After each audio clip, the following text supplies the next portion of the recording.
Saya kasih tahu ya, kalau belum dapat jodoh itu nggak seberapa sakit, masih lebih sakit pada saat Allah sudah kasih jodoh, kemudian kita salah caranya dalam mensyukuri jodoh yang Allah kasih, kemudian Allah tidak ridha dan Allah ambil kembali jodoh itu, baru itu sakitnya di sini. Dalam banget nih Saudara nyampein materinya. Serius, saya ngomong seperti ini bukan ngomong sembarangan. Ada Hanan, Ihsan dan Hanan saksinya. Alhamdulillah saya sudah mengalami itu. Sedangkan makan aja nih ada doanya apalagi bikin anak biar adonan kupingnya sempurna gitu kan, tanda kutip adonan kupingnya sempurna, hidungnya juga sempurna. Mau nggak kupingnya dikasih sebelah sama Allah? Nggak mau kan? Ada tuh doanya. Ada nggak di sini yang hafal? Nggak apa-apa, yang belum nikah juga ada nggak di sini yang hafal? Itu bekal yang paling penting. Selain memang kalau yang laki-laki adalah mengucapkan ijab qabul ya, tapi ada doa yang wajib dia harus hafal. Ada yang tahu? Hanan bisa tahu nggak? Bilang Ustaz loh, nggak tahu. Ya Hanan bisa, kalau ada statusnya keren. Menjaga diri sekali mereka ini dari hal-hal yang Allah larang. Ya, Hanan ya, mudah-mudahan ya Allah melindungi kalian ya. Ada nggak yang hafal? Ayo dong. Bismillahirrahmanirrahim. Udah saya pancing tuh. Allahumma. Balik lana. Itu kita makan. Allahumma. Ketin. Ya sayang. Lanjut. Terus seru. Ini yang mana sih yang jawab? Yang jawab malu-malu ngeliat ke belakang. Mbak, jadi Mbak, ada mikrofon satu lagi nggak? Ini ilmu loh, boleh cengar-cengir, tapi ini wajib diketahui dan wajib dibaca bagi orang yang sudah menikah. Silakan, Mbaknya. Nggak usah malu, di sini kita kan untuk ilmu tadi ya, niatnya adalah untuk ilmu, jangan malu untuk hal yang beginian. Yang kayak beginian malah malu, kira buka YouTube aja nggak malu. Ayo, mana Mbaknya? Bismillahirrahmanirrahim. Oh iya, silakan. Allahumma jannibna syaitan wa jannibi syaitan razaqtana. Alhamdulillah. Pelan-pelan, diulang. Ada yang lagi ngafal loh. Diulang Mbak, diulang. Apa tadi? Cepet banget bacanya katanya. Iya, silakan. Makanya saya pancing. Makasih Mbak. Ayo Mbak, diulang pelan-pelan. Allahumma jannibna syaitan wa jannibi syaitan razaqtana. Alhamdulillah. Sudah berkeluarga Mbak? Alhamdulillah sudah. Insya Allah lulus ya. Tapi tahu nggak artinya? Tahu juga? Tahu atau nggak tahu? Tahu ya? Insya Allah ya. Alhamdulillah. Betul sekali. Doanya adalah Bismillahirrahmanirrahim. Allahumma jannibna syaitana wa jannib syaitana ma razaqtana. Ya Allah, jauhkan kami dari syaitan dan jauhkan syaitan dari apa-apa yang Kau karuniakan kepada kami. Anak karunia bukan? Karunia nih yang bikin anak kita jadi bandel, nakal, susah diatur. Ini kenapa? Karena kita nggak baca doanya pada saat bikin anak. Akhirnya kecampuran sama syaitan. Jangan salah loh, syaitan senang pada saat kita, maaf ya, jima atau itu dinyampur tuh. Pada saat nanti itu menjadi janin, itu menjadi seorang anak, nauzubillah min dzalik, dia akan mempunyai karakter atau sifat-sifat syaitan. Nauzubillah min dzalik. Oke deh, dari sekarang saya mau ngafalin. Bagus, bukan alhamdulillah ya. Daripada lihat-lihat yang YouTube, mendingan baca-baca buku Islami gitu. Tapi jangan terlalu dalam juga ngayalnya. Daripada kebanyakan ngayal, udah langsung aja nikah maksudnya. Oke. Kadang ada lagi permasalahan seperti ini. Sudah Allah kasih jodoh, sudah Allah kasih karunia anak, dalam mendidiknya salah. dalam mengajarkannya salah, lebih-lebih lagi dalam memberikan nafkahnya juga salah. Ya, tadi sudah dibahas bagaimana rezeki yang halal yang dicari atau yang diupayakan oleh seorang ayah itu lebih mulia. Ya, karena sama dengan apa Pak? Mencari rezeki yang halal itu sama dengan apa sih? Di jihad, pahalanya sama dengan jihad loh. Kenapa sih Allah kasih pahalanya besar banget sama dengan pahala jihad? Oh iya, nggak mudah mencari rezeki yang halal. Kalau kata orang, nyari rezeki halal susah ya, udah haram aja. Ada yang bilang orang lebih gila lagi bilangnya, cari rezeki yang halal lagi, cari rezeki yang halal susah kalau yang halal. Nah, benar nggak kalimat itu? Salah. Sejatinya banyak rezeki atau karunia yang halal, thayyibah yang Allah kasih sama kita. Tapi pertanyaannya, kita mau nggak meminta, memohon kepada Allah supaya kita dikasih rezeki yang halal? Ya, tadi kita udah bahas, saya tanya juga, pernah nggak sih kita berdoa yang benar-benar secara khusyuk gitu? Atau ada nggak yang kita ingat nih terakhir kali kita doa secara khusyuk yang dalam gitu ya, dari hati yang paling dalam, itu kapan sih? Kapan? Kapan ya? Lupa. Kalau dulu setiap habis sholat kita baca doa apa sih? Baca doanya apa? Allahumma antas salam. Terus bergeser lagi ke tahun 90-an, bukan Allahumma antas salam, bacanya siapa dong? Allahumma lantas jalan. Ya.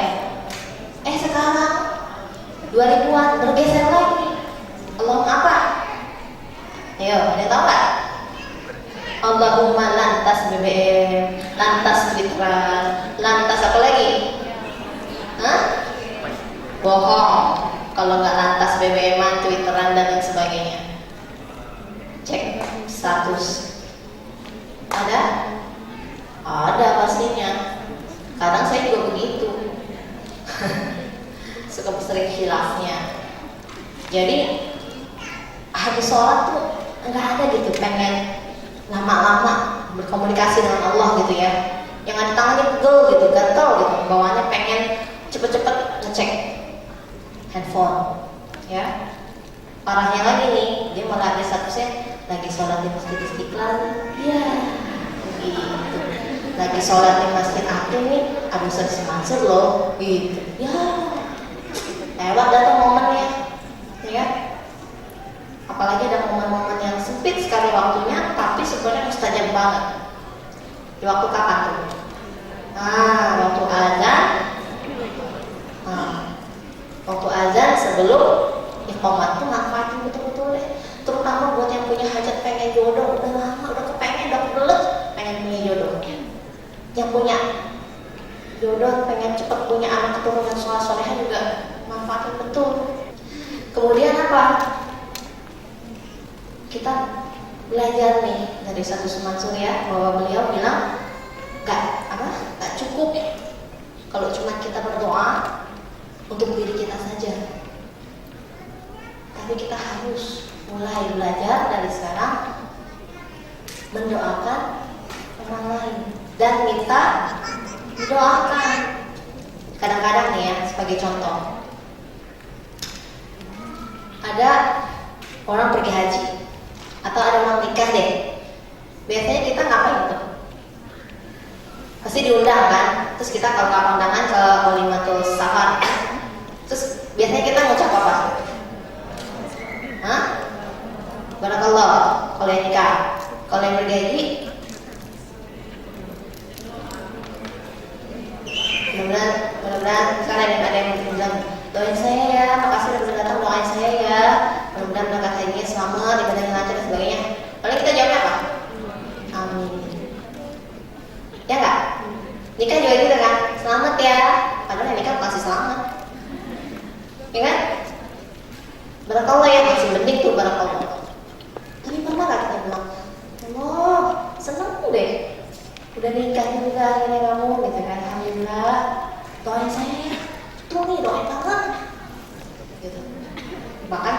pada saat nikah jangan datang pas walimahnya, datangnya pas kapan?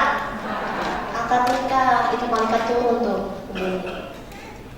Karena kan kalau dalam Quran menikah itu adalah misalkan golizah, ya kan, perjanjian yang berat.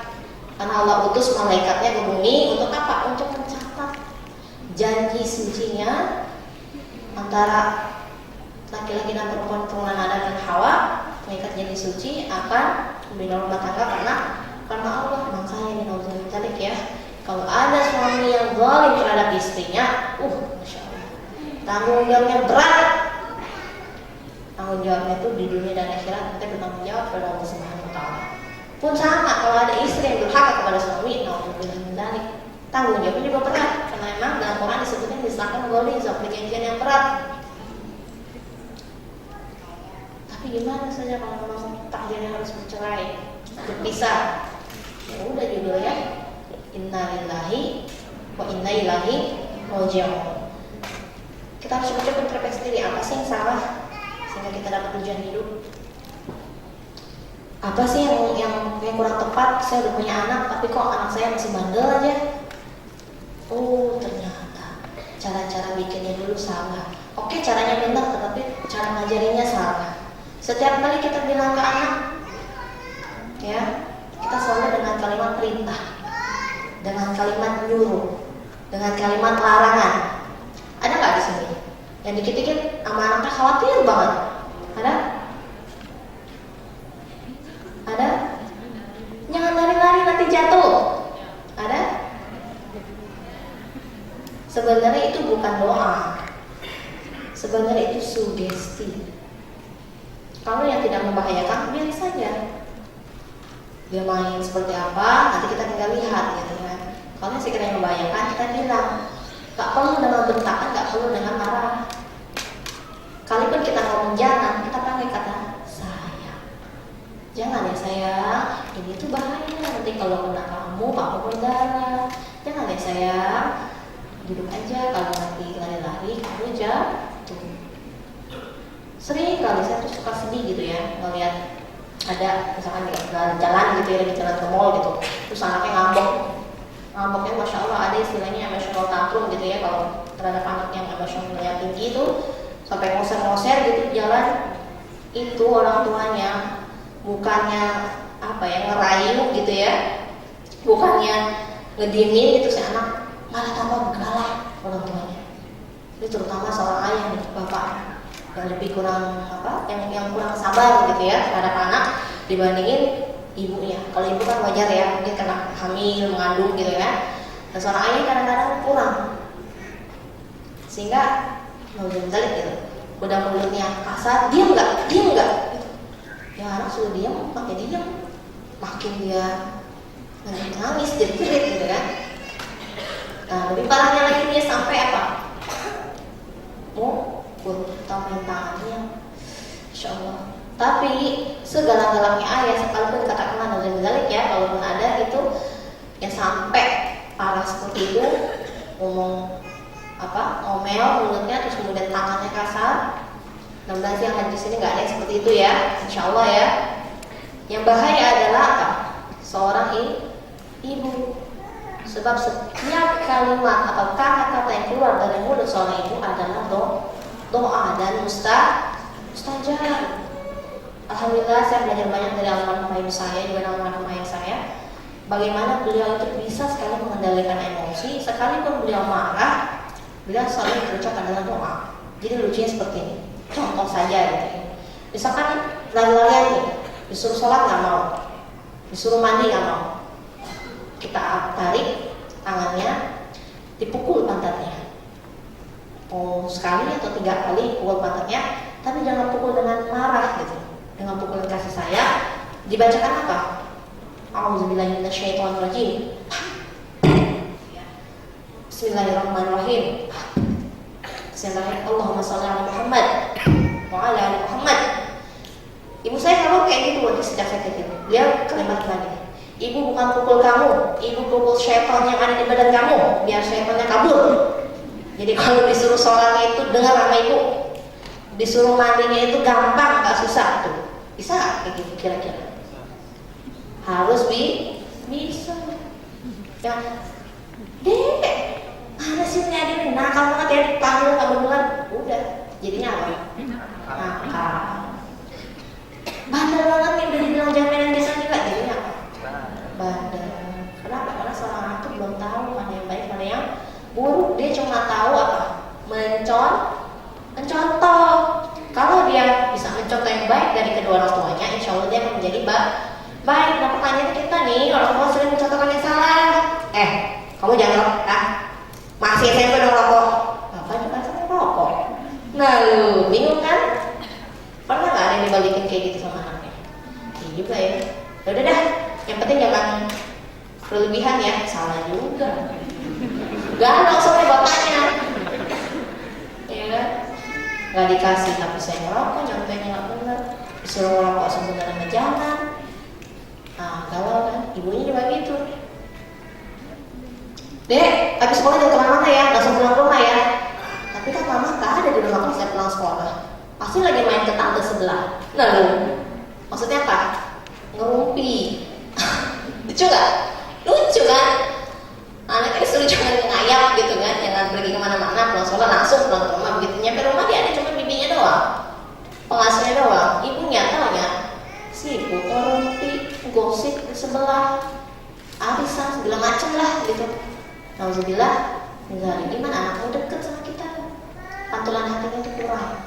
Lebih-lebih lagi kalau kita kurang atau jarang mendoakan anak kita nih, ada waktu yang paling, kalau saya bilang golden time ya. Golden time pada saat mendoakan anak itu kapan sih? Kalau waktu mustajab itu kan pada saat kita selesai sholat. Tapi ada golden time-nya, yaitu pada saat seorang anak menjelang tidur. Ya, itu kan masa-masa yang antara sadar nggak sadar tuh. Ya, setiap kita doakan anak kita pada saat golden time itu akan tersugestif masuk, itu sugesti positif tuh masuk ke dalam alam bawah sadar dia. Lebih-lebih lagi maaf ya kalau ada yang punya anak yang nakal, bandel gitu kan, nggak ada kok di dunia ini anak yang nakal dan bandel. Yang ada tuh anak yang pinter. Cuma pertanyaannya dia pinter yang niru, dia pinter niru yang benar atau niru yang salah. Itu yang harus dijawab sama kita sebagai orang tuanya.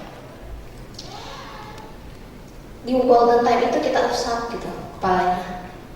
Nah, ibu atau bapak gitu ya, doain nih kamu mudah-mudahan jadi anak yang soleh, mudah-mudahan kamu akhlaknya bagus.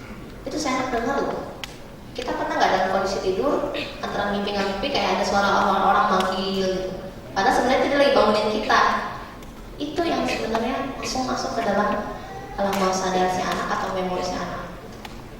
Nanti mungkin bisa dicoba gitu ya.